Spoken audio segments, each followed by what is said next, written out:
I've solved coronavirus with Glen 20. I've solved tea with coasters. I've solved soggy cereal. Now it's time for the hardest project yet. Group work.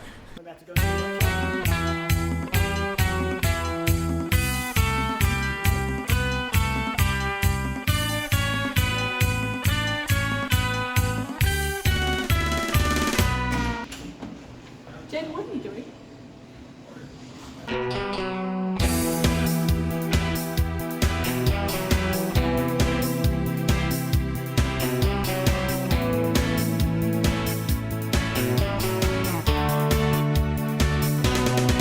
So there's this thing called the Warman Design and Build competition where people, they build some sort of robots and they do tasks like, putting balls into pipes to represent real world problems and stuff.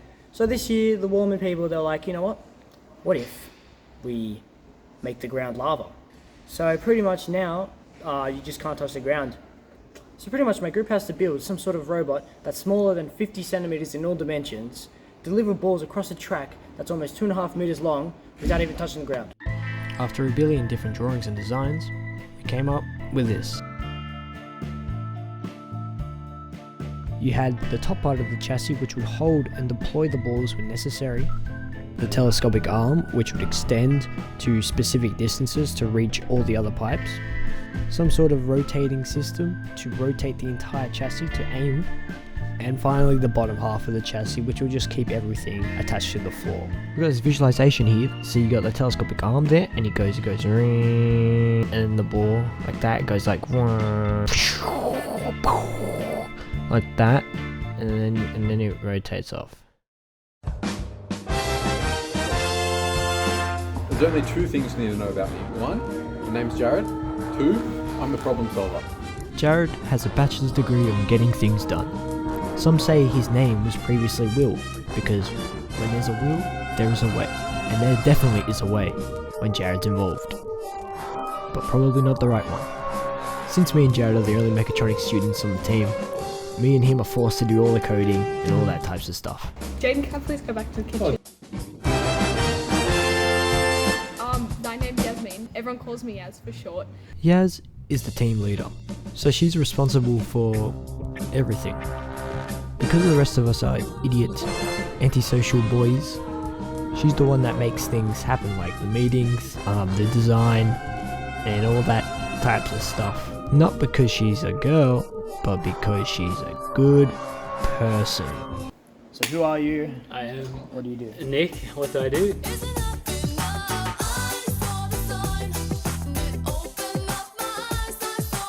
Nick's a mechanical student, and he does mechanical things. He's typically the guy that we go to for our mechanical issues.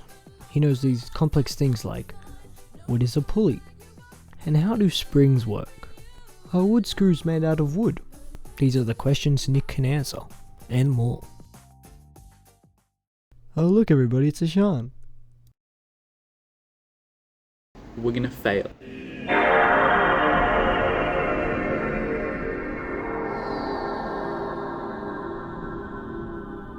Okay, so now here's the thing, I started filming at week 8 out of 12. I really missed out on a lot of fantastic footage. Good thing that our group is like Seinfeld and we just talk and do nothing else. I decided to get as much footage as possible by taping my phone to myself. Better get a rib stick. There you go. Oh, so yeah. I have no idea what he's talking about. So, I just kind of just walked around, did a bunch of stuff. Not really. Anyway, let's get into it. This is our first design for the telescopic arm. It's made out of 3mm laser cut plywood and uses a pulley system to extend. The rails are there to allow for a smooth extension and retraction. But then, our tutor and CEO of Tech Gym, Rowan Smith, said, "Don't use pulleys, they are lame. Use springs instead." Ready? What? Ready? Yeah. And so it's time for a redesign. Now I was sick when we started to redesign, so this is what I got when I asked for an update. Hi, welcome to my vlog. Hi, welcome to This is Chili's. Ishan. Did you know that guy died? Yeah, I know. Oh my god. It's really sad. This is Nick. This is Jared. They're doing the telescopic arm. We're giving Jaden a vlog. This is the ball release system. It goes through here. The new telescopic arm is now using 7mm plywood instead of 3, and much bigger rails. Because we're dumb, we bought 500mm rails so they could take up the entire length that the robot can be. See how there's an open side of the telescopic arm? That's because Jared wants to do tabs like how those shape games for children are made. Your maths has to be bang on if you want to do that. No, it will be bang on because I'm banging the student. Here's his CAD drawing, completely underdefined. Flip it around so you have a finish. So. Beautiful. And he's done it. Here's our lower half of the chassis, just some aluminium beams with the top part of the wood. And you might be wondering why the top part of that chassis looks like some X with 3 different pieces of wood. And I'm also wondering that. It's like making gluten-free bread. There's no need. And so we combine the chassis and the arm together to see if we can get the first 4 balls in. Yeah! A good start. So the ball deployment system has to be released somehow. And the way we're going to do that is through a rack and pinion system. To make this work, we need to mount the servo motor to spin the gear. I was left to my own devices and immediately went to the greatest invention of all time, double-sided tape. Alright guys, first test of the greatest mount of all time. Bunch of cardboard and sticky tape. Let's see if it goes.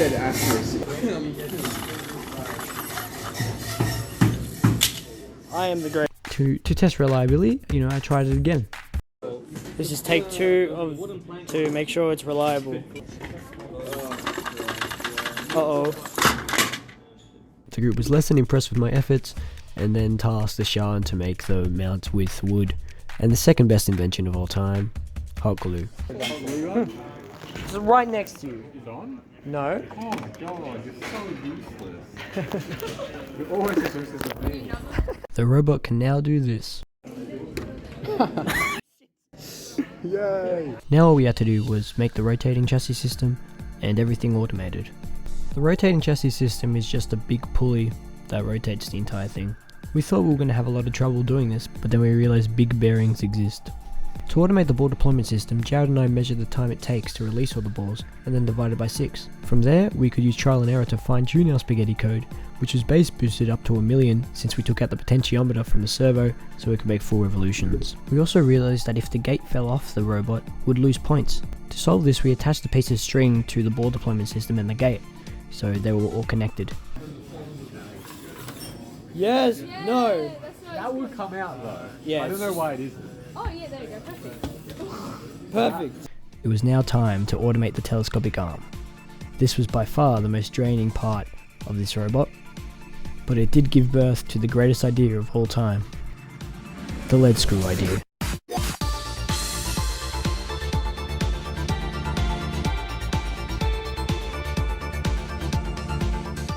In typical lead screws, you have the thread spinning and an object traversing up and down the thread. But in the lead screw, the thread's stationary, meaning that the thread itself will move up and down.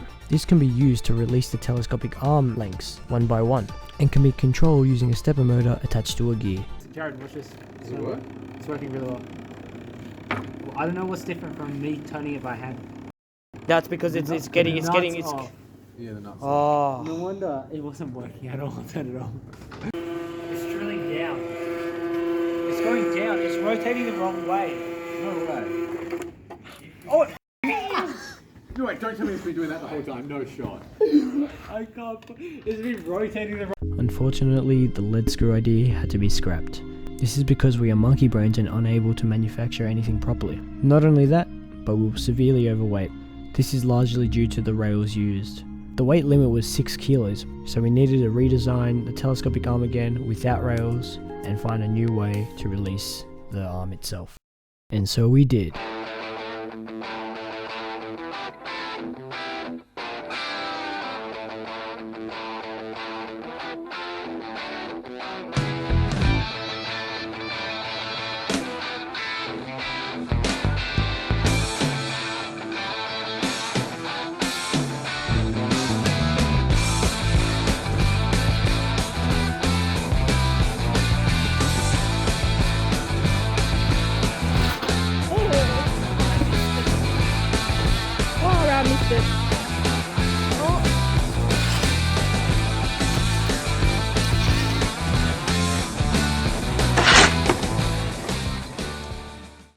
Finally, the new telescopic arm was finished and was able to release each extension precisely with a boom gate type system attached to the stepper motor. Currently, with only 3 arms, the robot won't be able to reach the furthest pipe, meaning that the robot can get a maximum of 7 balls in. We also cut down the ball deployment system to save height, and since we're only attempting 7 balls, the string wasn't needed yet. It was now time to implement the electronics and wire everything up.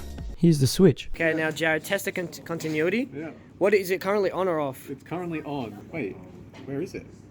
It's gone. Again. Wait, what? Oh no. You're just touching the tips together. No, wait, what? wait. I don't want to know. Yeah, there we are. That was off. Now turn it on. Wait, if that was off, this is gonna work. No, that's off. It's gone oh, that now, that's what it was. And now, if we turn it off, our wires are now powered. This is fine. We don't need to worry about this. We can just ride on the robot on and...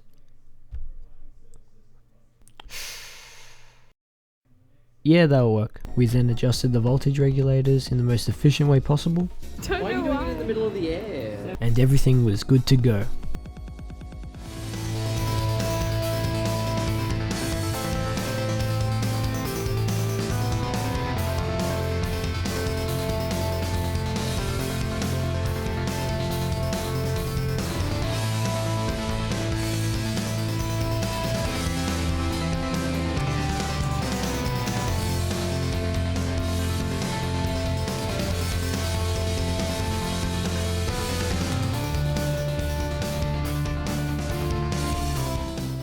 No matter how hard we tried, we just couldn't get all 7 in. The middle pipe was by far the hardest because the ball was travelling at such a speed that it would always bounce out. And if by some miracle the ball actually did go in the middle, then something else would stuff up on the other pipes. And so official testing began. Our robot was under the 6 kilograms, it was within the dimension constraint and was ready to go. Our first mark wasn't that great, we only got 4 balls in. But eventually we got that to 6 balls and finally, we got all 7 balls in. But we weren't being marked and no one actually saw it. There was one run where we actually did get 7 balls, however we had to intervene and therefore lost marks. With the robot being able to get 7 balls in, return and only have 1 intervention, it was only 1% more than getting all 6 balls in and returning, which meant that we were in the lead. But there was another group capable of getting 7 balls in, so we kept trying for that perfect 7 ball run.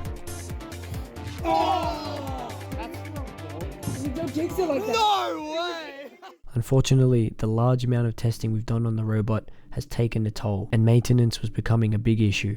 The wear of the pulley and the springs made it difficult to even get 6 balls in. We were at a crossroads. Shall we replace our parts and have a great chance of getting the 7? Or should we do the unthinkable? Do we completely redesign and go for 10? There are only 4 days of marking left, and everyone in the group had exams during the time period. It took us 12 weeks to build this janky wooden piece of garbage, yet we're still tempting the thought of us completely building the robot in 4 days. Some people would back down. Some people would go home, pray that the other teams will get unlucky and get in the 7 balls, but not us. You know why? Because we are delusional. Our new design was mainly just a bunch of aluminium beams and Pringles cans. By using a pulley system, we can straighten the limbs of an aluminium arm until it becomes completely straight, dropping the balls in the 2 aligned pipes. From there, the arm will rotate the opposite direction, dropping the balls in the other 2 pipes until finally it rotates off. In 2 days, we got up to this. The main parts of the robots were done, except for the Pringles cans and the electronics. We had 1 day left, and there was still weeks of work to be done. To make matters worse, 3 of our group members were busy with exams and work the day before marking finishes. Luckily, the robot was in the hands of the most sophisticated and clutch minds of the 21st century. Wait, what? Jared and myself. They gave us the to-do list and off we went. The first thing we noticed was that there was not enough torque from the motor to straighten the arm. So we used the pulley system from the older robot and chucked a spool on it. We may as well have put a yellow caution sign on it since there was so much slip. However, we persevered, super glued the pulley band together, snapped it, got another one, and kinda got something working. The rest of the gang showed up later, and at 10 PM it was time to decide what we were going to do. Now getting 10 balls was pretty unrealistic, but if we could just get all the electronics working, getting 7 balls in the 2 aligned pipes and returning seemed pretty doable, so we kept going. We got all the electronics working and mounted onto the robot. Then Jared and I passed out at 4:30 AM. A vacuum guy then woke us up at 6:30, and it was like Christmas, seeing the Pringles cans and servos all attached to the robot, so we decided to test it. No, it's actually... Oh.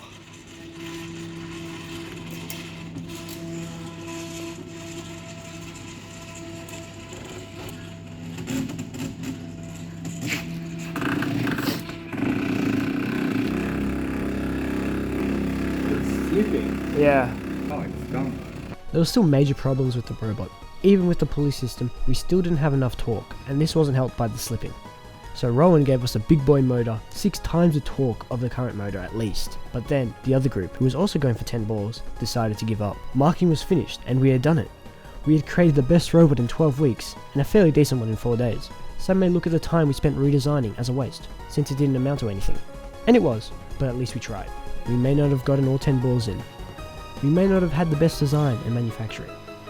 But what we did do was persevere. And with perseverance, time, and a bit of luck, anything is possible. Except for the lead scoop.